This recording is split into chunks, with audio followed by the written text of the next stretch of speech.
नमस्कार मित्रांनो, लपंडाव मालिकेच्या आजच्या भागात आपल्याला असं बघायला मिळतंय, घरामध्ये चांगलंच भांडण रंगलेलं असतं. उर्मिला सरकारला म्हणते, सरकार या मीनाक्षीला सांगून ठेवा, नाहीतर मी तिला काही सोडणार नाही. तिला गप्प बसायला सांगा. पण सरकार खूपच चिडते आणि म्हणते, सगळ्यांनी गप्प बसायचं, हे माझं घर आहे आणि या घरात फक्त माझा आवाज चढणार, बाकीच्या कुणीच आवाज चढवायचा नाही. सगळेच जण एकदम गप्प होऊन जातात. सरकार म्हणते, मला माझ्या मुलीचा वाढदिवस साजरा करायचाय आणि त्याआधी तिने या कागदपत्रांवर सही करायला हवी. असं म्हणत ती सखीला म्हणते, सखी आधी या पेपर्सवर सह्या कर. सखी खूप घाबरलेली असते. सखी लगेचच पेपरवर सह्या करू लागते. तिने सह्या केल्यानंतर आई माझा वाढदिवस साजरा करेल हा तिचा गैरसमज झालेला असतो. सखी सह्या करत असताना सरकारला खूप आनंद होतो आणि ती मनातल्या मनात विचार करून म्हणते, सखी आज तू या पेपर्सवर सह्या करतेस. आजपर्यंत फक्त मी नावाची सरकार होते, पण खरी सत्ता माझ्याकडे नव्हती. पण आता तुझ्या मूर्खपणामुळे आता मी खरोखरची सरकार होणार आणि ही सगळी प्रॉपर्टी, सगळी संपत्ती फक्त माझी आणि माझीच होणार. पण गौतमला मात्र हे पटत नसतं. सखी या कागदपत्रांवर सह्या करते, हा नक्कीच सरकारचा डाव असेल असं तिला वाटत असतं, पण तो काहीच करू शकत नाही. सखी या पेपर्सवर सह्या करते आणि सरकारच्या हातात देते. सह्या झाल्यात हे पाहून सरकार खूपच खुश होते आणि वाढदिवस न साजरा करताच तिथून जाऊ लागते. सखी तिला थांबवते आणि म्हणते, आई थांब ना, तू तर माझा वाढदिवस साजरा करणार होतीस ना. सरकार मागे वळून पाहते, पण त्याच वेळेस पुरोहित वकील तिथे येतात. पुरोहित वकिलांना पाहून सगळ्यांनाच आश्चर्याचा धक्का बसतो. सरकार विचारते, पुरोहित वकील तुम्ही इथे कसे? तर सखी म्हणते की, पुरोहित काका आज तुम्ही खूप दिवसांनी आलात. तर पुरोहित सांगतात की, हो कामाचा व्यापच जास्त होता म्हणून इतके दिवस नाही आलं आणि आज एक महत्वाचं काम होतं म्हणून येणं झालं.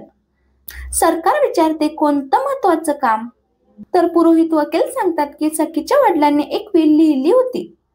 त्या विल मध्ये एक महत्वाचा कागद आहे आणि तो सखी 21 वर्षाची झाल्यानंतर तुमच्या समोर वाचायचं असं त्यांनी सांगितलं होतं. तो कागद वाचण्यासाठीच मी इथे आलोय. हे ऐकून सरकारच्या पायाखालची जणू जमीनच सरकते. सगळ्यांनाच आश्चर्य वाटतं.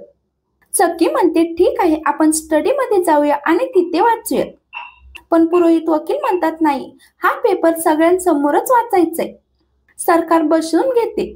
तेव्हा परशुराम तिला इशारा करतो. सखी आणि सगळ्यांना ती बसायला सांगते.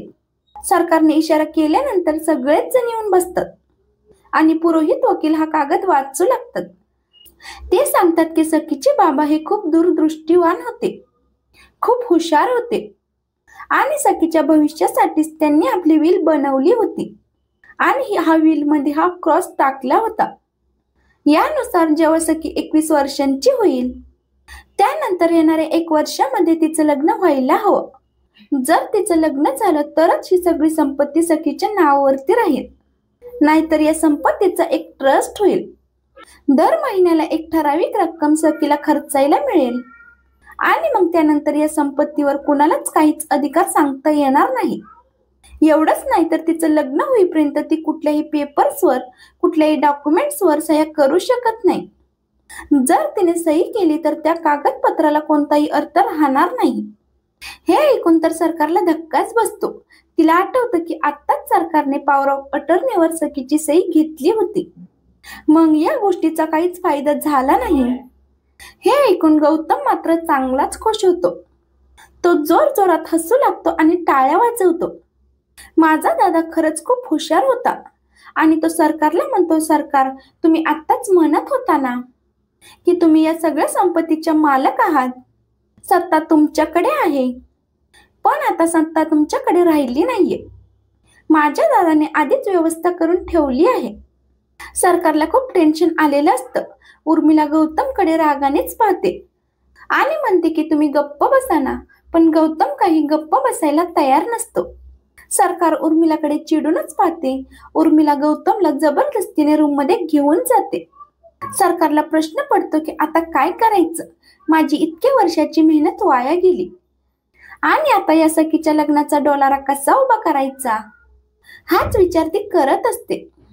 तेव्हा मीनाक्षी सुद्धा परशुरामकडे रागानेच पाहते. परशुराम म्हणतो, मीनाक्षी चल, मला तुझ्याशी महत्वाचं बोलायचे. आणि ते दोघेही तिथून निघून जातात. तेव्हा सरकार वकिलांना सांगते की वकील साहेब, तुम्हाला तर माहिती की सखीचे बाबा गेल्यानंतर माझ्या मुलीला कोणताही त्रास होऊ नये, तिला कोणताही स्ट्रेस टेन्शन येऊ नये, म्हणून हा सगळा बिझनेस मी माझ्या हातात घेतला. ज्यांना ही जबाबदारी उचलायला पाहिजे होती ते कसे वागतायत ते तुम्ही स्वतःच्या डोळ्यांनी पाहिले. मग हा लग्नाचा घाट कशाला? तुम्हीच सांगा, आता यावर काही उपाय आहे का? तर सखी म्हणते की आई, मलाही एवढ्या लवकर लग्न नाही करायचे. मी फक्त 21 वर्षांची आहे. मला माझ्या बाबांचं स्वप्न पूर्ण करायचं, मी लग्न नाही करणार. तेव्हा पुरोहित वकील सांगतात, या गोष्टीला दुसरा कुठलाही पर्याय नाहीये. सखीच्या बाबांनी हा ब्लाऊज लिहून ठेवलाय, त्यामुळे त्यानुसारच आपल्याला वागावं लागेल. जर सखीचं लग्न येणाऱ्या 1 वर्षात नाही झालं तर संपत्तीचा ट्रस्टच होईल आणि कोणालाच काहीही मिळणार नाही. सरकारला खूप टेन्शन आलेलं असतं. तर दुसरीकडे परशुराम मीनाक्षीला रूम मध्ये घेऊन येतो. मीनाक्षी देवाला म्हणत असते की देवा, तू माझं ऐकलं, माझी इच्छा पूर्ण केली. मी तुला म्हणाले होते की या घरातली सगळ्यांचं खूप वाईट होऊ दे, आणि तू त्या दृष्टीने पहिलं पाऊल टाकले. हे ऐकून परशुराम खूपच चिडतो आणि म्हणतो, मीनाक्षी तुला लाज वाटत नाही का ग? स्वतःच्याच घरातील लोकांबद्दल असा विचार करते, देवाकडे असं मागणं मागते. तर मीनाक्षी स्वतःच्या पोटाला हात लावते आणि बसते. परशुराम तिला म्हणतो, या गोष्टीला आता 15 वर्ष झालीत, तरी सुद्धा ती जखम तू कुरवाळत बसलीये का? तर मीनाक्षी म्हणते, 15 वर्ष काय, जोपर्यंत त्या तेजस्विनीचा जीव जात नाही ना, तिचं नुकसान होत नाही, तोपर्यंत मीच ही जखम अशी भळभळती ठेवणार आहे. तर इकडे सरकार सखीबद्दल खूप काळजी दाखवण्याचा प्रयत्न करते आणि वकिलांना म्हणते, यावर दुसरा कुठलाच उपाय नाहीये का? तर वकील त्यासाठी नकार देतात. तुम्हाला सखीचं लग्न करून द्यावंच लागेल, याखेरीज दुसरा कुठलाही उपाय नाहीये, असं म्हणत ते सरकारकडे कागदपत्रे देतात आणि तिथून निघून जातात. तर परशुराम मीनाक्षीला समजावण्याचा प्रयत्न करतो, तू इतकी वर्ष कळ सोसली, आता फक्त थोडा वेळ, यानंतर ही सगळी सत्ता माझ्या हातात येणार आहे. मी या प्रॉपर्टीचा मालक बनणार आहे. तेजस्विनी ही खूप हुशार आहे, पण सखी तेवढी हुशार नाहीये.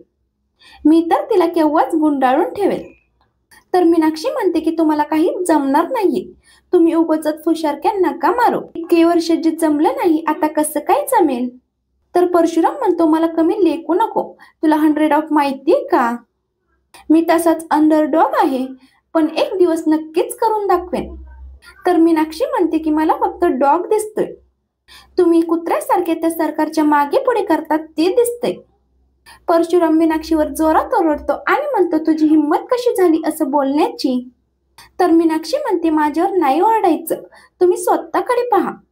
तुम्ही असं वागता म्हणूनच मी बोलते. आजपर्यंत तुम्ही सरकारच्या मागे पुढे केलं. सरकार काही साधी सुधी नाहीये, ती तुमच्या हातात सत्ता कधीच येऊ देणार नाही. आणि ती सखीचं लग्न सुद्धा अशा मुलाशी करून देईल जो मुलगा तिच्या हाताखाली राहील, आणि सगळी प्रॉपर्टी, सगळी सत्ता सरकारच्या हाती राहील. परशुरामला सुद्धा हे ऐकून मोठा धक्का बसतो. तर इकडे सरकार सखीला समजावण्याचा प्रयत्न करते की तू हे लग्न करायला हवं, परंतु सखी त्यासाठी नकार देते. मला इतक्यात लग्न नाही करायचंय, मला बाबांचं स्वप्न पूर्ण करायचंय, पोलीस व्हायचंय, असं म्हणून ती तिथून निघून जाते.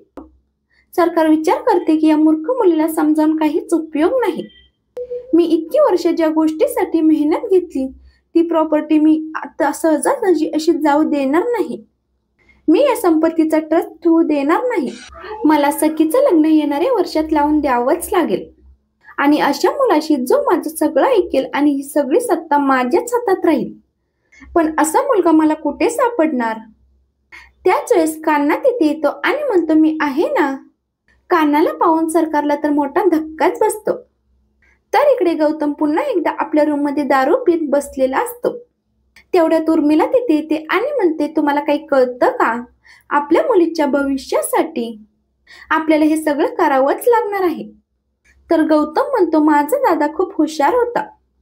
आता त्या तेजस्विनीच्या हातात कोणतीच सत्ता राहणार नाही.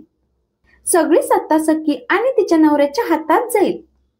तर मीनाक्षी म्हणते, आपल्यासाठी ती योग्य नाहीये. मी सरकारच्या मागे पुढे इतक्या वर्षांपासून करते ती ही संपत्ती मिळवण्यासाठी. आणि जर सखीच्या हातात सगळी पावर गेली ना, तर ती मला उभंही करणार नाही. कारण आजपर्यंत मी कधीही तिच्याशी चांगली वागले नाही. तर गौतम म्हणतो, तुला स्वतःच्या मुलीच्या भविष्यासाठी अशी चांदीची भांडी चोरणं कशाची गरज आहे का? तो चांदीची भांडी काढून दाखवतो तेव्हा उर्मिलेला मोठा धक्का बसतो. आपली चोरी गौतमला कशी समजली? तर इकडे सरकार कानावर खूपच चिडते आणि नोकरांना बोलवते आणि म्हणते, या माणसाला आत्ताच्या आत्ता घराबाहेर काढा. तर काना सरकारला सांगण्याचा प्रयत्न करतो की तुम्ही मला ओळखलं नाही का? काल आपली सखी साई सदन मध्ये ओळख झाली होती. मी तुमच्या मुलीचा जीव वाचवला होता. तुम्ही मला म्हणाला होतात की मी तुम्हाला नोकरी देईन आणि तुम्ही माझ्याशी आता असं वागताय. सरकार म्हणते, मला काहीच आठवत नाहीये. नोकर तसे शांत बसतात म्हणून ती नोकराच्या थोबाडीत मारते आणि म्हणते, सांगितलेलं कळत नाही का? आत्ताच्या आत्ता या माणसाला घराबाहेर फेका. नोकर कानाला घेऊन तिथून निघून जातात. सरकार खूपच चिडलेली असते. सिक्युरिटी आणि नोकर कानाला घराबाहेर घेऊन येतात. तेव्हा कान्हा म्हणतो, तुम्हाला काय वाटतं, तुमच्या सरकारने मला ओळखलं नाही, परंतु सरकारने मला काल शब्द दिला होता. असं म्हणत तो कालचा चाळीमधला व्हिडिओ दाखवतो. तेव्हा सिक्युरिटीला प्रश्न पडतो की आपण सखी मॅडमला विचारायचं का? तर नोकर सांगतात की आधीच घरात कमी टेन्शन आहे का? काहीच सांगायची गरज नाहीये, याला हाकलून लाव. सिक्युरिटी कानावर चिडूनच म्हणतो की निघ इथून. 70 लाख बोलण्याची तुझी लायकी तरी आहे का? तर कान्हा चिडूनच म्हणतो की माझी लायकी काढतोस का?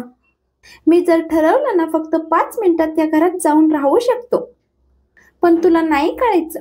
तर इकडे सखी आपल्या लग्नाचा विचार करत असते. पुरोहित काका काय बोलले ते सगळं काही तिला आठवतं. पण मला इतक्यात लग्न करायचं नाहीये, मला माझ्या बाबांचं स्वप्न पूर्ण करायचंय, असा विचार ती करत असते. तर मालिकेच्या पुढील भागात आपल्याला असं बघायला मिळतंय, सरकार लवकरात लवकर सखीचं लग्न लावून देण्याचा विचार करते आणि सखीला याबद्दल सांगते. पण सखी म्हणते, मला लग्न नाही करायचंय, मला माझ्या बाबांचं स्वप्न पूर्ण करायचंय, मला पोलीस व्हायचंय. परंतु सरकार त्यावर म्हणते की तू कितीही नकार दिला परंतु तुला हे लग्न करावंच लागेल, त्यासाठी तुला तयार व्हावंच लागेल. त्यामुळे सखीला मोठा धक्का बसतो. तर सरकारच्या गाडीसमोर कान्हा येतो आणि कान्हा सरकार या दोघांमध्ये वाद सुरू होतो. तर सरकार त्याला म्हणते की मी तुला गाडी खाली चिरडण्यासाठी मागे पुढे पाहणार नाही. तर कान्हा म्हणतो की तुम्ही मला अजून ओळखलंच नाही की मी काय करू शकतो. अशीच मालिकेची पुढील अपडेट पाहण्यासाठी आपल्या चॅनलला नक्की सबस्क्राईब करा. धन्यवाद.